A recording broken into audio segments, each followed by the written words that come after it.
Friends, आज के इस वीडियो में हम आपसे बताने वाले हैं कि ए इनवर्स की वैल्यू को कैसे निकाला जाता है। यूपी पॉलिटेक्निक के थर्ड सेमेस्टर के यदि स्टूडेंट है तो इसमें इस तरीके का क्वेश्चन जो है यूपी पॉलिटेक्निक में एक ज़रूर पूछा जाता है, वो भी 5 नंबर में। तो ऐसे क्वेश्चन जो है बहुत इंपॉर्टेंट होते हैं दोस्तों। इसमें हम आपको बताएंगे कि ए इनवर्स की वैल्यू कैसे निकाली जाती है। सबसे पहली बात तो आपको इसके लिए एक फार्मूला याद करना होगा दोस्तों। वो फार्मूला है आपका A inverse is equal to होता है आपका adjoint of A upon mod A. ठीक है, यानी कि adjoint of A upon mod A को डिवाइड कर देंगे तो आपका ए इनवर्स की वैल्यू निकल जाएगा। अब आपको स्टेप बाय स्टेप समझना है कि कैसे हम वैल्यू को निकालेंगे। ठीक है, सबसे पहली बात तो हम आपको बता दें दोस्तों कि आप यदि यहाँ पे जो आप मैट्रिक्स ए में देख रहे हैं 2 3 5 2 3 4 5 -2 6 -3 7 0, तो इसके थ्रू आपको ए इनवर्स की वैल्यू को निकालना है। तो इसमें ये वाला जो 2 है ये A11 के स्थान पर है। ठीक है, जो ये 3 है ये A12 के स्थान पर है और बाकी जो आपका 4 है ये आपका A13 के स्थान पर है। तो इस एलिमेंट के सभी जगहों के स्थान पर हम A11 A12 A13, फिर यहाँ पर A21 A22 A23, फिर यहाँ पर हम लिख सकते हैं A31, फिर यहाँ पे लिख सकते हैं A32, फिर यहाँ पे लिख सकते हैं हम A33। तो यहाँ पर हमको वैल्यू किसकी निकालनी है? सबसे पहली बात कि हमको A11 की वैल्यू को निकाल करके A11 के जगह पर रख देना है, A12 की वैल्यू को निकाल करके A12 के जगह पर रख देना है और A13 की वैल्यू को निकाल करके A13 की जगह पर रख देना है। और उसके पश्चात हमको क्या करना है कि मॉड A की वैल्यू को निकाल लेना है। तो कैसे हमको निकालेंगे A11 A12 की वैल्यू हम आपको बताते हैं। सबसे पहली बात ये वाला जो 2 है ये इसमें क्या है दोस्तों, ये A11 के स्थान पर है। ठीक है, तो इसको क्या करना है, इसको ऐसे क्रॉस कर दीजिए और ऐसे क्रॉस कर दीजिए। जब आप इसको क्रॉस करेंगे तो आपको A11 के स्थान पर ये कुछ सारणी मिलेगा। ठीक है, ये इस सारणी को आप सॉल्व कर लेंगे तो सारणी हमको इसको ऐसे क्रॉस कर दी, इसको ऐसे क्रॉस कर दिए तो सारणी हमको क्या मिला, ये वाला हमको सारणी मिला A11 के स्थान पर क्या, -2 और 6 फिर 7 फिर 0। ठीक है, इस सारणिक के मान को हमको ज्ञात कर लेना है। इस सारणिक का मान कैसे ज्ञात होता है, 2 से 0 में हम मल्टीप्लाई करते हैं, फिर माइनस आपको मल्टीप्लाई करना होता है 7 और 6 में। तो 2 और 0 से मल्टीप्लाई करेंगे तो हो जाएगा 0, फिर आपका माइनस रहेगा और 7 और 6 में आपको मल्टीप्लाई करेंगे तो आपको हो जाएगा 42, 7 6 42। तो यहाँ पर आंसर हमारा कितना आ जाएगा, -42। तो A11 के स्थान पर हम क्या रख देंगे, -42 रख देंगे। इसी तरीके से हमको A12 की वैल्यू को निकालना है। तो A12 की वैल्यू को निकालने के लिए हमको क्या करना पड़ेगा, A12 हमको, मेरा A12 इस स्थान पर है ये, तो इधर से ऐसे क्रॉस कर देंगे और ऐसे क्रॉस कर देंगे तो हमको सारणिक में क्या मान मिलेगा, 5 3 6 0। तो हमको यहाँ पर A12 के जगह पर 5 -3 6 और 0 ये हमको मिल गया। अब हमको जब ये मिल गया तो इसका सारणिक मान ज्ञात कर लेंगे। कैसे, 0 से 5 में गुणा करेंगे तो हमारा आ जाएगा 0, फिर ऑलरेडी ये माइनस अकॉर्डिंग टू फार्मूला होता है। फिर 6 से 3 में गुणा करेंगे -3 में तो हो जाएगा आपका क्या, -18। ठीक है, तो -18 हो जाएगा तो यहाँ पे आप -18 रखेंगे और माइनस माइनस ये ऑलरेडी प्लस हो जाता है तो ये +18 हो गया।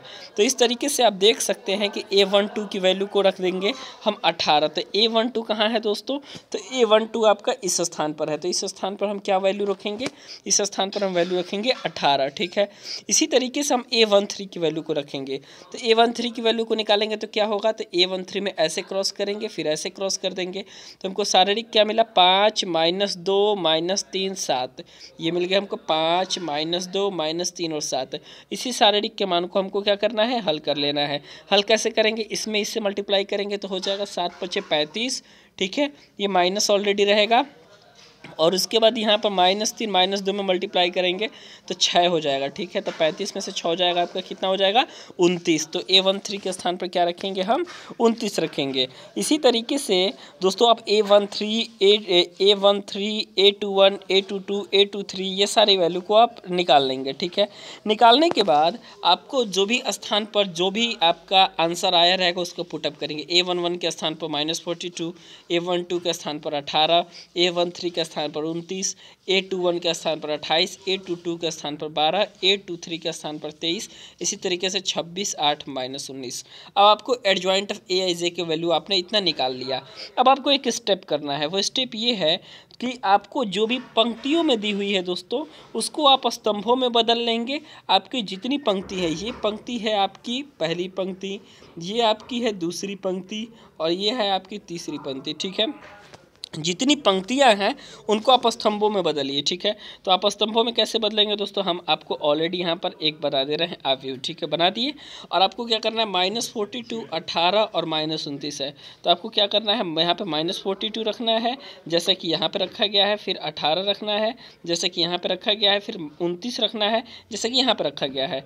इसी तरीके से आपने क्या किया, यहाँ पे AIJ यानी कि एडजॉइंट ऑफ ए का एडैस निकाला और पंक्तियों को क्या किया, स्तंभों में बदल दिया। पंक्तियों को क्या करना है, स्टेप बाय स्टेप देखिएगा, स्तंभों में बदल देना है। तो अब आपने क्या किया, एडजॉइंट ऑफ ए की वैल्यू को निकाल लिया है। एडजॉइंट ऑफ ए की वैल्यू फाइनली आपकी इतनी आ गई है। लेकिन हमारा फॉर्मूला क्या कह रहा था, फॉर्मूला तो ये कह रहा था कि हमको ए इनवर्स निकालने के लिए हमेशा adjoint of A upon mod A निकालना है।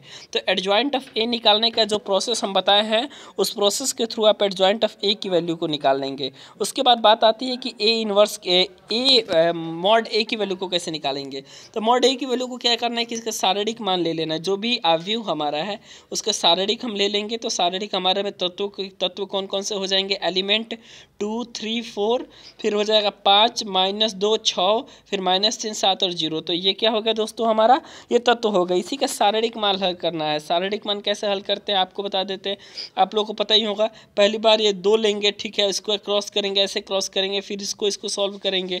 जैसे हमने सॉल्व किया था, तो 0 से किसी भी चीज़ में मल्टीप्लाई होता है तो 0 हो जाता है, माइनस उसके बाद 7 6 के 42 हो जाएगा, तो 2 मल्टीप्लाई में रहेगा -42।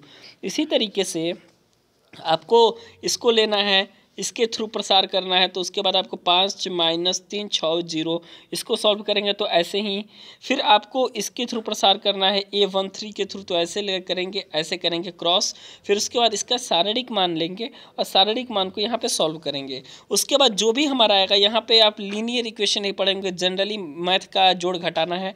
यहाँ से आप यदि सॉल्व करेंगे, जैसे कि -42 और 2 में मल्टीप्लाई करेंगे तो -84 हो जाएगा, 18 में -3 से करेंगे तो -54 हो जाएगा, और उसके बाद यहाँ से पे करेंगे तो +116 हो जाएगा। इसको आप सॉल्व करेंगे तो ये कितना आंसर आ जाएगा आपका, 22 आंसर आ जाएगा, ठीक है। यानी कि मॉड ए की वैल्यू को हमारा कितना आ गया, 22 आ गया। लेकिन हम ए इनवर्स के फॉर्मूले में जानते हैं कि इनवर्स इज इक्वल टू आपका होता है adjoint of A upon mod A. तो एडजॉइंट ऑफ ए की वैल्यू जो हमने निकाल ली है वो हमने आव्यूह के तौर पर यहाँ पे रख देंगे। और उसके बाद मॉड ए की वैल्यू कितनी है हमारी, 22 है। तो यहाँ पे अपॉन में है तो 1/22 हमने लिख दिया। अब हमको क्या करना है कि सिंपली हमको जितना हमारे टर्म यहाँ पे दिए हुए हैं, जैसे कि आप देख सकते हैं, ये सारे टर्म हमको 22 से भाग दे देना है। यानी कि आपको -42/22 कर देना है, या फिर 28/22 कर देना है, या फिर 26/22 कर देना है, फिर 18/22 कर देना है, जैसे कि यहाँ पे देख सकते हैं। और सबको सिंप्लीफाई करके लिखा गया है, ठीक है। यहाँ पर जितने सारे टर्म आपको दिख रहे होंगे सबको दोस्तों सिंप्लीफाई करके यहाँ पे ऑलरेडी लिखा गया है। आप यहाँ पे भी इतना भी कर देंगे तो करेक्ट हो जाएगा, और यदि आप अंदर डिवाइड करके सिंप्लीफाई के तौर पे लिखते हैं तो भी वो करेक्ट हो जाएगा। तो ये फाइनली ये ए इनवर्स की वैल्यू है, और ये आपका टोटल प्रोसेस रहा ए इनवर्स वैल्यू को कैसे निकाला जाता है। प्रोसेस हमने बता दिया, सबसे पहले फॉर्मूले से स्टार्ट करेंगे, उसके बाद एडजॉइंट ऑफ ए निकालेंगे, उसके बाद पंक्तियों को स्तंभों में बदलेंगे, और उसके बाद हमको क्या करना है कि अकॉर्डिंग टू फॉर्मूला मॉड ए की वैल्यू को निकालेंगे, जो कि आपका शारीरिक मान होगा। और उसके बाद क्या करेंगे कि ए इनवर्स की वैल्यू को निकालने के लिए adjoint of A upon mod A से डिवाइड कर देंगे, तो हमारा आंसर जो है ए इनवर्स के रूप में आ जाएगा। और ये ए इनवर्स की जो मान होता है हमेशा यूपी पॉलिटेक्निक 3rd सेमेस्टर में 5 नंबर का फिक्स क्वेश्चन रहता है। तो वीडियो देखने के लिए बहुत बहुत धन्यवाद।